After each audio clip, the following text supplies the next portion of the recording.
نحمده ونصلي على رسوله الكريم اما بعد اعوذ باللہ من الشیطان الرجیم بسم اللہ الرحمن الرحیم رب اشرح لی صدری ویسر لی امری واحلل عقدۃ من لسانی یفقهوا قولی اللہم صلی علی محمد کما صلیت علی ابراہیم وعلی آل ابراہیم انک حمید مجید اللہم بارک علی محمد وعلی آل محمد کما بارکت علی ابراہیم وعلی آل ابراہیم انک حمید مجید۔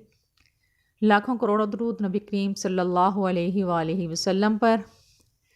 آپ بھی میرے ساتھ درود پاک پڑھیں اور اپنے درجات، نیکیاں اور گناہوں کو مٹائیں۔ اللہ پاک گناہ ختم کر دیتا ہے۔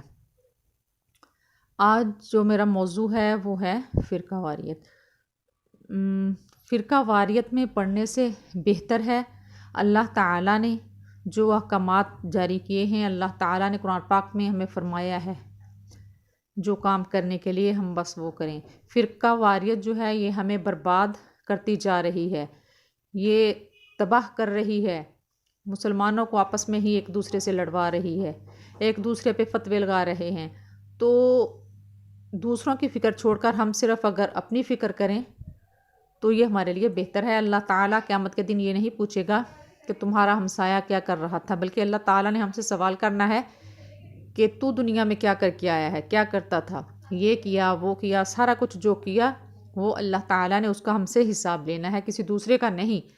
ہاں اگر کسی کے حقوق سلب کیے ہیں اس کا اللہ تعالیٰ حساب لے گا، اور ایسے نہیں ہے کہ اگر کوئی انسان کسی کو کچھ نہیں کہتا اللہ تعالیٰ نے صرف اس کو اپنے بارے میں ہی پوچھنا ہے۔ تو ہم کیوں فرقہ واریت میں پڑے ہوئے ہیں؟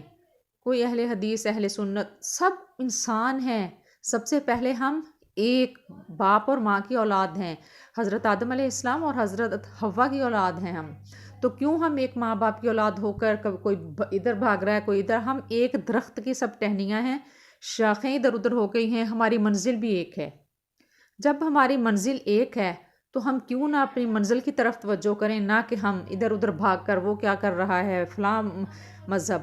ایک اور مزے کی بات آپ کو بتاؤں کہ اگر آپ سے کوئی سوال کرے کہ آپ کون ہیں، آرام سے جواب دے دیا کرو کہ ہم مسلمان ہیں۔ کوئی مسلک نہ کہو کہ میں دیوبند ہوں، اہل سنت نہیں، کیونکہ ہم سب ایک قرآن پاک کو ماننے والے ہیں۔ ایک ہی ہمارا اللہ تعالیٰ ہے جس نے ہم کو پیدا کیا ہے، تو پھر کیوں الگ الگ ہو رہے ہیں ہم؟ سب سے پہلے ہم انسان ہیں، انسان سب رب جانیں بھی ایک جیسی ہیں۔ ایک دوسرے کی جان بچاؤ، نہ کہ فرقہ واریت کے آپ لگا کے تہمت اس کو باتوں سے مارو یا گولی سے۔ بہت کچھ ہو رہا ہے، ہم مسلمان سوچتے نہیں ہیں۔ ہم مسلمان اگر ایک ہو جائیں نا تو غیر مسلم کبھی ہم پہ حاوی نہیں ہو سکتے۔ پوری دنیا میں جتنے مسلمان ہیں ہم علیحدہ علیحدہ خود ہو گئے ہیں، ایک دوسرے پہ فتوے لگانے شروع کر دیے ہیں۔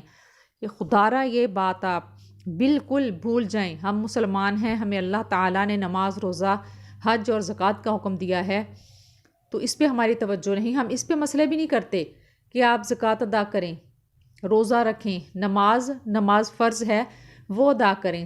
700 بار نماز کا ذکر ہے قرآن پاک میں، کبھی ہم نے نہیں کہا کہ اس پہ زور دو۔ نماز پڑھنے کا بھی نہیں، نماز قائم کرنے کا حکم ہے۔ نماز قائم یعنی قائم کا مطلب ہوتا ہے مضبوطی سے پکڑ لینا کسی چیز کو، قائم رہنا مضبوط، یعنی پھر چھوڑنا نہیں۔ تو ہم نے کبھی اس چیز پہ توجہ بھی نہیں دی۔ تو خدارہ آپ سنبھل جائیں اور ان چیزوں پہ توجہ دیں جو اللہ تعالیٰ نے ہمیں حکم دیا ہے۔ نماز آج سے اپنے آپ سے وعدہ کر لیں کہ نماز پڑھنی ہے۔ چلیں آپ 4 فرض سے شروع کر دیں۔ 2 فرض پڑھ لیا کریں نماز کے، تو اللہ تعالیٰ نماز کا ثواب دے دیتا ہے۔ اگر آپ پوری نماز پڑھتے ہیں تو قیامت والے دن جو ہم نے گناہ کیے ہیں یا کچھ چھوٹ گیا ہے تو اللہ تعالیٰ وہ ہمارا اس کھاتے میں ڈال دے گا۔ اللہ تعالیٰ پھر دیکھا 70 ماؤں سے زیادہ محبت کرنے والے اللہ تعالیٰ کی بات۔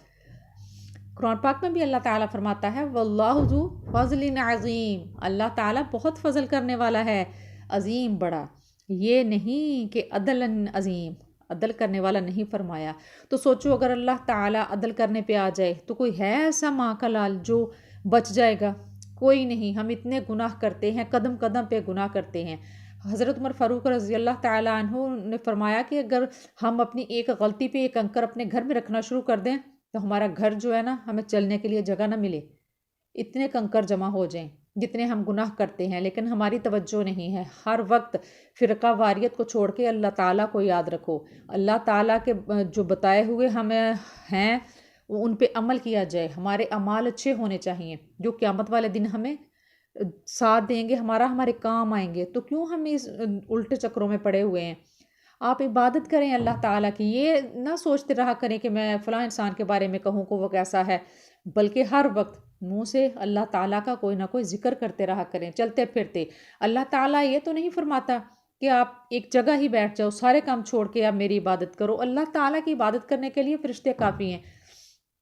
اللہ تعالیٰ آپ چلتے پھرتے بھی کچھ نہ کچھ پڑھ سکتے ہو، اللہ تعالیٰ کی پاکی بیان کرو۔ اب جب ہم سیڑھیاں چڑھتے ہیں اللہ اکبر کہتے ہیں، اونچائی پہ چڑھنے کے بعد اللہ اکبر، اللہ بڑا ہے، اللہ خوش ہو جاتا ہے۔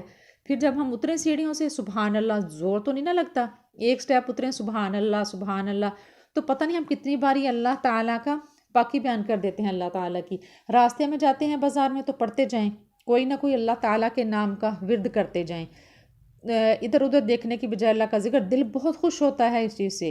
یقین کریں اگر آپ یہ کام شروع کر دیں گے آپ کو سفر بھی لمبا نہیں کرے گا، سفر تھکائے گا بھی نہیں، آپ کو پتہ بھی نہیں چلے گا کہ میں چلی جا رہی ہوں یا چلا۔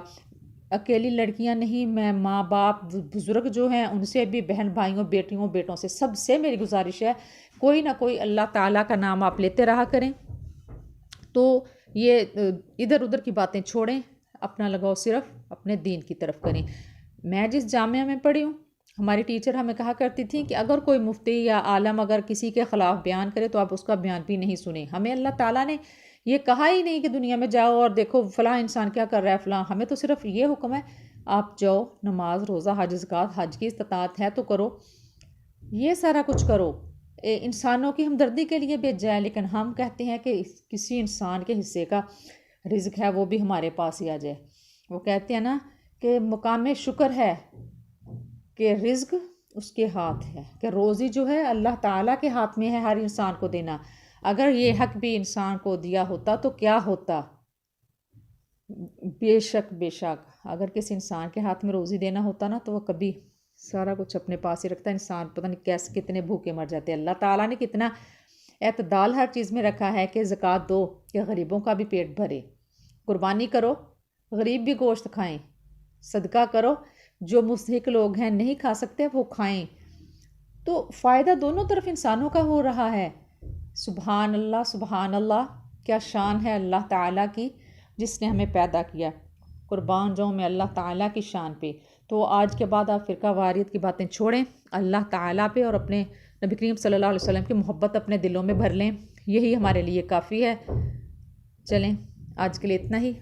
جزاکم اللہ خیرا و احسن الجزاء فی الدنیا والآخرہ، فی امان اللہ۔